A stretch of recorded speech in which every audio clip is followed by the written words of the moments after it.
Good morning, student. I am Banfal Maurya. Today we discuss in class 9th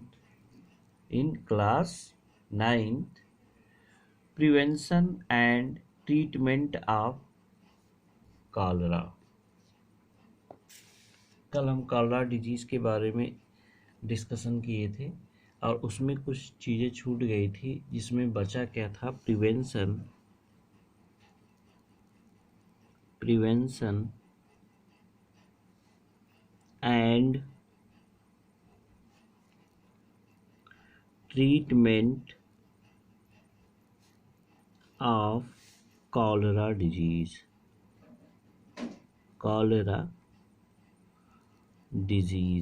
cholera disease को किस प्रकार से हम प्रिवेंट कर सकते हैं और किस प्रकार से उसका हम ट्रीटमेंट करते हैं, तो इसके बारे में हम आज स्टडी करेंगे और साथ ही साथ हम उसके आगे की टॉपिक को भी पढ़ेंगे। ठीक है ना। सबसे पहला काम ये होता है कि हमको प्रिवेंशन का सबसे बेस्ट मेथड होता है इसका सैनिटाइजेशन।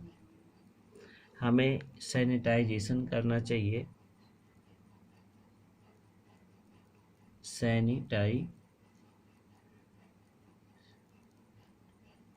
या हम सैनिटेशन भी कह सकते हैं उसको। सैनिटेशन करना चाहिए। किसी भी फूड प्रोडक्ट को हमको खाने से पहले अच्छे प्रकार से उन हैंड को वॉश कर लेना चाहिए, सैनिटाइजेशन कर लेना चाहिए। ठीक है ना। Condition are best method for prevention. किसी भी फल या साग सब्जी को जो हो उसको अच्छे से धोकर पकाना चाहिए, खाना चाहिए। और कंटामिनेटेड फूड हमेशा स्वच्छ पानी या हम कह दें फ्रेश वाटर या हम क्लीन वाटर को क्या करें, यूज करें। और फूड प्रोडक्ट को हमेशा ढक के रखें जिससे कि कॉलरा डिजीज़ का प्रिवेंशन हो सके। दूसरा है cholera vaccine is effective for 6 month only. किसी भी कॉलरा की जो वैक्सीन होती है वो इफ़ेक्टिव होती है केवल लगभग 6 मंथ तक। ठीक है ना। और इसमें जो है इस डिजीज़ में हमको किसी भी पर्सन्स को जो इस डिजीज़ से इन्फेक्टेड है उसको ORS का घोल देना चाहिए। ORS का घोल दिया जाता है in water with small amount of sugar and salt. ORS क्या होता है? वाटर होता है, स्मॉल अमाउंट में उसमें शुगर और साल्ट होता है।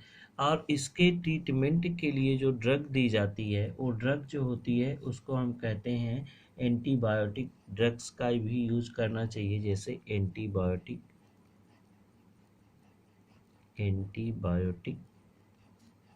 ड्रग।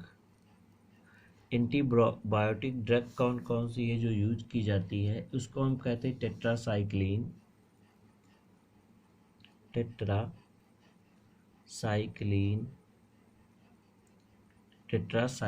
ड्रग्स होती है। और क्या होती है?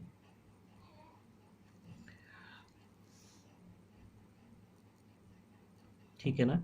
और क्लोरोमार्फिनाकोल्स होती है।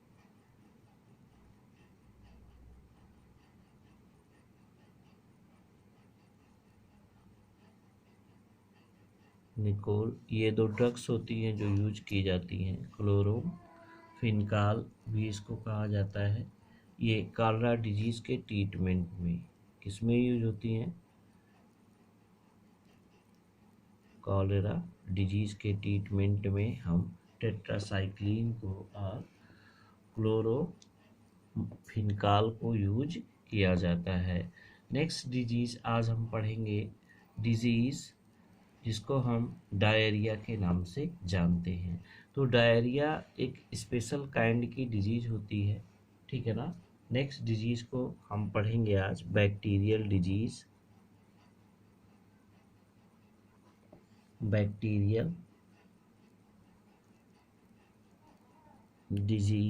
Diarrhoea.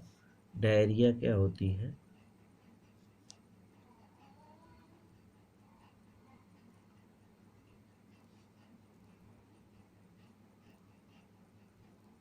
Diarrhoeal disease, bacterial disease, या हम इसको डायरियल कहते हैं या डायरिया कह सकते हैं, ठीक है ना। तो diarrhoea disease are group of disease caused by different bacteria, ठीक है ना। तो डायरिया की जो डिजीज होती है वो ग्रुप ऑफ डिजीज होती है, it is group of disease, it is group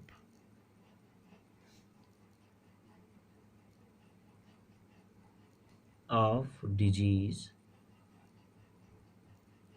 ठीक है। ये ग्रुप ऑफ डिजीज होती है caused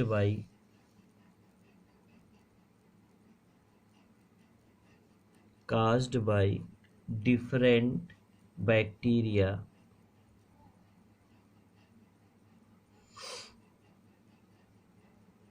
different bacteria, different kinds के बैक्टीरिया के द्वारा एराइज होती है, सच एज, जिसमें से कौन कौन बैक्टीरिया रिस्पांसिबल होते हैं? साइजेला, साइजेला बैक्टीरिया होता है, ठीक है ना। स्टेरिया कोलाई होता है,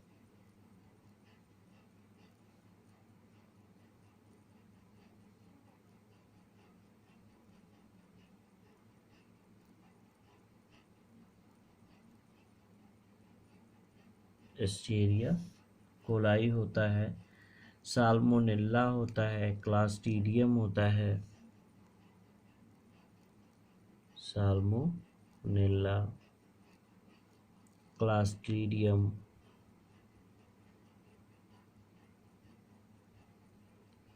क्लास्ट्रीडियम, ठीक है। तो या हम यहाँ पे कह सकते हैं डिसेंटी, ये जितने भी बैक्टीरिया होते हैं ग्रुप में अटैक कर देते हैं ह्यूमन बींग्स में, तो डायरिया डिजीज होती है। डायरिया डिजीज में क्या होता है कि डायरिया डिजीज में मोस्टली वाटर का लॉस हो जाता है, वाटर और मिनरल्स का क्या होता है, लॉस हो जाता है।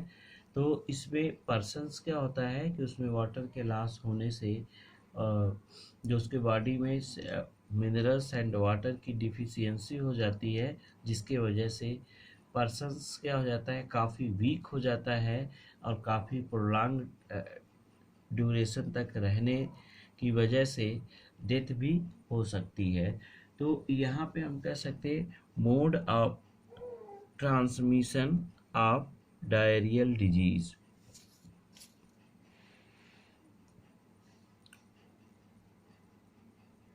मोड ऑफ ट्रांसमिशन ऑफ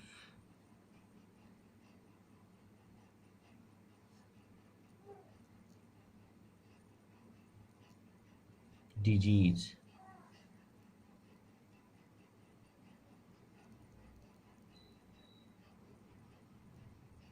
ठीक है।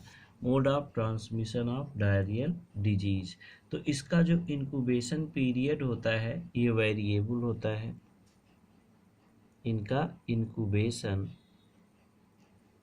पीरियड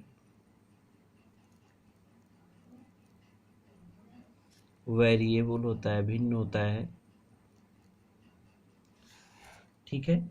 अब ये जो है कि कॉमनली कवर्डेड इन्फेक्टी ये स्प्रेड किसके थ्रू होते हैं, जो मुख्य रूप से इनका ट्रांसमिशन होता है स्प्रेड थ्रू फूड पॉइजनिंग के द्वारा हो सकता है, फूड पॉइजनिंग, फूड पॉइजनिंग के द्वारा इसमें ये स्प्रेड कर सकते हैं, कंटामिनेटेड फूड एंड वाटर,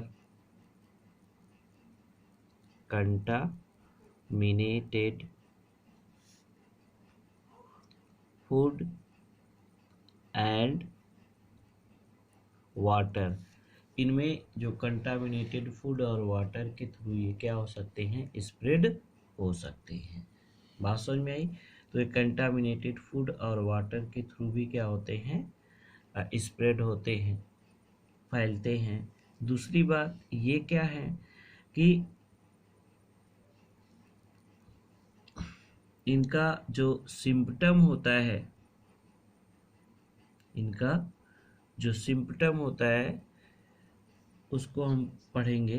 तो सिम्पटम क्या होता है, इनके लक्षण क्या होते हैं, डायरिया का क्या लक्षण होता है, माइल्ड डायरिया, लूज स्टूल होता है, इसका सिम्पटम क्या होता है,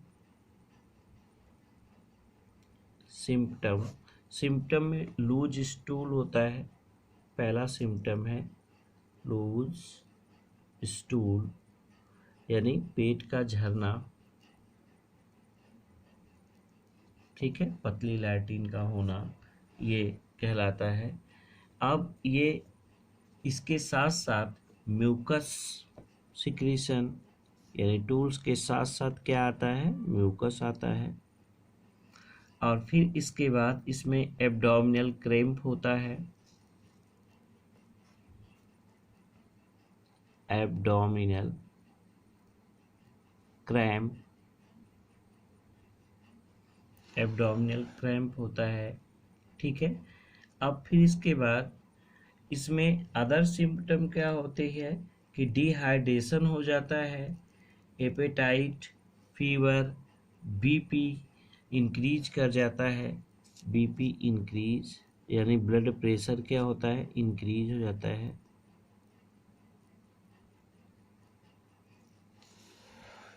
ठीक है ना। और सॉरी, ब्लड प्रेशर लो हो जाता है, यहाँ हम गलत बोल दिए, ब्लड प्रेशर क्या हो जाता है, लो हो जाता है। पल्स रेट भी क्या हो जाती है, वो स्लो कर जाती हैं। और साथ ही साथ इसमें डिहाइड्रेशन और एपेटाइट हो जाती है, भूख यानी मर जाती है, एपेटाइट, एपेटाइट, एपेटाइट का मतलब ये हुआ कि भूख का मर जाना। और दूसरी बात यह है कि इसमें डिहाइड्रेशन हो जाता है और हेडेक उत्पन्न होता है। तो ये डायरिया के क्या सिम्टम है, इसमें लूज स्टूल होता है, स्टूल के साथ साथ म्यूकस आते हैं, एब्डोमिनल पेन होता है, ब्लड प्रेशर लो हो जाता है और साथ ही साथ भूख मर जाती है और फीवर एराइज हो जाता है। और ज़्यादा वाटर लॉस होने की वजह से ह्यूमन बीइंग्स में डिहाइड्रेशन हो जाता है, डिहाइड्रेशन, ये सबसे बड़ा कैरेक्टरिस्टिक फीचर है इसका सिम्पटम का, कि जिसको डायरिया होता है उसमें डिहाइड्रेशन हो जाता है। अब इसका प्रिवेंशन और ट्रीटमेंट किस प्रकार से किया जाता है, prevention and treatment of diarrhoea disease,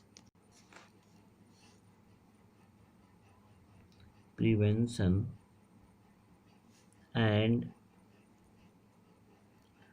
treatment, prevention and treatment, इसका प्रिवेंशन और ट्रीटमेंट किस प्रकार से किया जाता है। Should avoid contaminated food and water, इसको भी कंटामिनेटेड फूड वाटर के से बचना चाहिए, या इन्फेक्टेड फूड या इन्फेक्टेड वाटर को नहीं लेना चाहिए। और इसमें जो है ORS प्रॉपरली गिवन करना चाहिए, हमेशा लेना चाहिए। ORS का जो घोल होता है उसको हमको डेली लेना चाहिए। अब डिहाइड्रेशन एंड लॉस मिनरल्स, ठीक है, तो इसमें बचा जा सकता है किससे, डिहाइड्रेशन से और इसमें लॉस ऑफ मिनरल से।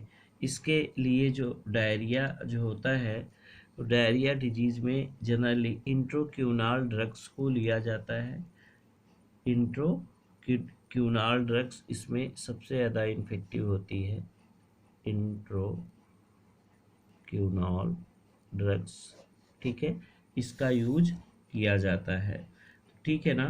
तो अब यहाँ पे हम कह सकते हैं शुड अवॉइड कंटामिनेशन, तो तो ये चीज़ है, ये सारी डिजीज़ जो है वायरल डिजीज़ है। नेक्स्ट डिजीज़ जो है जिसको हम न्यूमोनिया कहते हैं, इसको हम कल स्टडी करेंगे।